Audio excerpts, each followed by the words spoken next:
Like a lot of people who grew up in the 90s, I love Sonic the Hedgehog. I couldn't really tell you why though, as most of the Sonic games are terrible. There's honestly only about 4 Sonic games I would say that I really like. Sonic the Hedgehog 2, Sonic Adventure 2, Sonic 4 Episode 2 and Sonic Generations. Recently, whenever I try a Sonic game that I missed out on or haven't played for years, I always come away disappointed. Sonic Heroes, I loved it when I was young, but I hate it now. Sonic Adventure, it's meant to be the best 3D Sonic game, but it's a complete mess. And Sonic CD, which I felt was more like someone messing with the Sonic 2 debug mode than an actual fun game. Anyway, this video isn't about those Sonic games, it's about a Sonic game that's meant to be great that I originally missed out on, Sonic Colors. So after playing through it, which side of the fence does this game fit in? The horrible side full of terrible controls and glitches, or the wonderful side where the level design is thought out and enjoyable? Let's take a look. The game starts out with a level and the story doesn't kick in until after level 2. I'm assuming they did this to try and make people associate this game with the originals that also drops you straight into level 1 after pressing start. I don't want to start this review with petty complaints, but I really didn't like this. The 3D Sonic games have always had a large amount of cutscenes and story, which overall was something I liked about them, so it was weird having no story introduction. It's especially weird because the game does feature a lot of cutscenes like the other 3D Sonic games, so there's no point in just throwing in the player like this at the beginning, as the game's story is very similar to the old games. It also means that how Sonic got to where he is told in a flashback, although the flashback is flashing back to the beginning of level 1, but the flashback actually occurs after level 2. It doesn't really matter, but when Sonic Unleashed started with that grey CGI cutscene, and then Sonic Colors doesn't even have an opening cutscene for the sake of a homage, or to show people who didn't like cutscenes that there are no cutscenes, it all seems a bit silly. So the story is that Dr. Eggman has built a large space amusement park and has apparently changed his ways, so Sonic and Tails go to investigate. Turns out Eggman was completely lying and is using the amusement park to harness the power of the Wisps.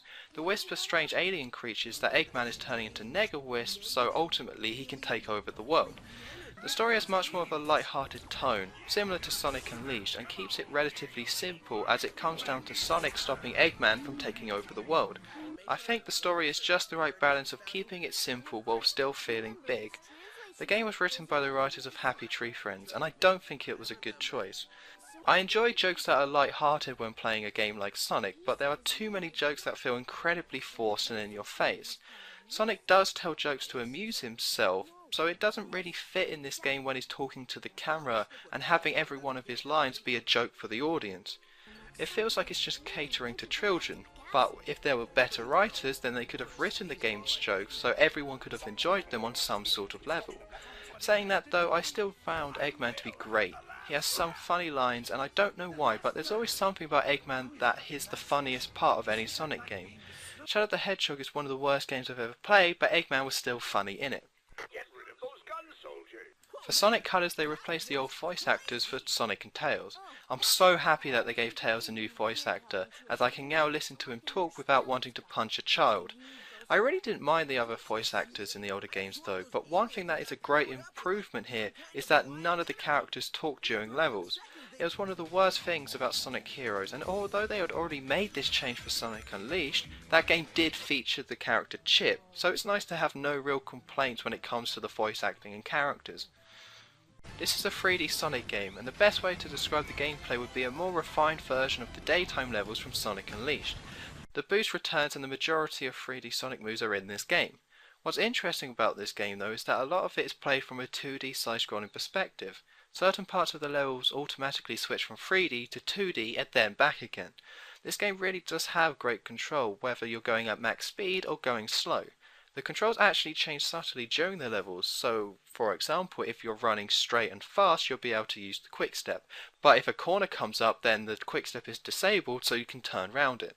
The gameplay feels so natural and simply enjoyable as there's no horrible camera to wrestle and there's no chance of you accidentally slipping off a platform. One addition to the controls I don't like is the double jump. For the first time Sonic can jump again during a jump to gain extra height, but the problem with it is that you don't get as much control over it as you would like, making it feel floaty. It wouldn't be a problem, but there are a few times in the game that requires you to land on small platforms, and it's far too easy to miss them. Also, while the homing attack has been refined from the other games to make for some fun platforming and helps the game have a really great flow, there are times when you mess up when trying to land on small platforms. The question is, why are there these sections where the platforms are so small? The controls are perfect everywhere else, and Sonic has never been known for having to make precise jumps, so why are these platforms so small? They aren't too much of a big deal, but if you don't know about them, you're guaranteed to be killed by them in some annoying way, which is a shame. The main gameplay change from Sonic Unleashed are the wisps themselves. Each differently coloured wisp gives Sonic a different power-up. The light blue wisp turns Sonic into a laser, that shoots Sonic across a level. The yellow wisp turns Sonic into a drill so you can travel through the ground. The orange wisp turns Sonic into a rocket, sending Sonic flying upwards. The pink wisps turn Sonic into a spike wall that allow you to grip on walls. The green wisps turn Sonic into a spaceship that allows Sonic to hover upwards. The blue wisps turn Sonic into a block that reverses blue cubes and circles. And the final one is the purple wisps that turn Sonic into a monster that destroys everything in its path.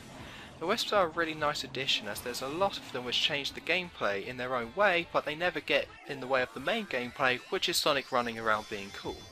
If I had to complain about them though, is that some of them give Sonic powers that he already had in older games. The pink wisp gives Sonic the spin dash and the green wisp gives Sonic the light dash. I know that they had to take away some moves to help the wisp be more interesting, but it's definitely weird how they've handled the spin dash in recent 3D Sonic games. The game is split into separate areas of Eggman's Intergalactic Amusement Park, which was a great move by Sonic Team. It means each area has their own unique feel and there are a lot of original ideas here. The first area is Tropical Resort, which is a pretty original first set of levels for a Sonic game. The name says it all, as it is a tropical resort and is the only area that feels like it's part of an amusement park. The second area is Sweet Mountain, which features levels made out of food. There's a lot of cool touches here, like running through popcorn and large burger towers. The third area is Starlight Carnival, which involves large psychedelic lights in space. Visually, this area is the most impressive with just how much is going on screen. The fourth area is Planet Wisp, which is a mix of Eggman's machinery and buildings with natural landscape. The fifth area is an aquarium park, which is a water world based in an ancient Japanese city. One thing that is great about these levels is that the underwater controls work. You can double jump forever to rise in water, and if you hit the ground you can run relatively normally. The sixth area is Asteroid Coaster, which is like Starlight Carnival as it takes place in outer space, but it isn't as flashy. It's kinda similar to Space Colony Arc from Sonic Adventure 2, only with more green sludge. The final area is Terminal Velocity, which involves a lot of running and the final boss. What makes each area feel unique is the graphics and visual style of each one. Sega was always one of the companies to actually push the Wii, and it shows.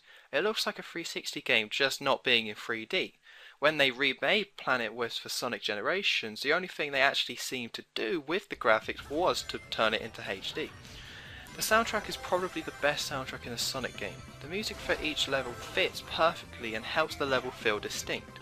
There's a good range of music here, from electric guitars of Asteroid Coaster to the oriental sounds of Aquarium Park. The songs aren't as catchy as other Sonic soundtracks, but they're great nonetheless. Each area is split into several acts, with the last act being the boss stage. I like this structure, but as there are up to 8 acts in some areas, some acts can feel short and are easily beaten in under a minute. I like that Sonic Team has moved away from padding their games like in Sonic Unleashed, but this game took me 4 hours to beat, which feels lacking. Saying that, Sonic Colors is the first game to introduce the Red Star Rings. In each level there are 5 Red Star Rings to be found, and finding them is pretty fun. Finding them mostly comes down to reaching all the hidden paths and alternative routes in levels, and it's cool to come across all the different ways you can get through a level. The thing that a lot of people found disappointing was this game were the boss battles, and I can see why. Excluding the final boss, there are only really 3 bosses: the large wheel, the large pirate ship and the large spaceship. I think the bosses themselves are well done despite being kind of easy, but you have to fight 2 versions of each boss rather than 6 original bosses. I do like that you don't fight Eggman this time around, but there's more that could have been done here. The final boss fight though is one of the best in a Sonic game. It involves Sonic running after Eggman, who is firing attacks at Sonic in his latest machine. It's nice that a final boss doesn't have to involve Super Sonic or the Chaos Emeralds, and actually focuses on Sonic's speed and agility to beat Eggman.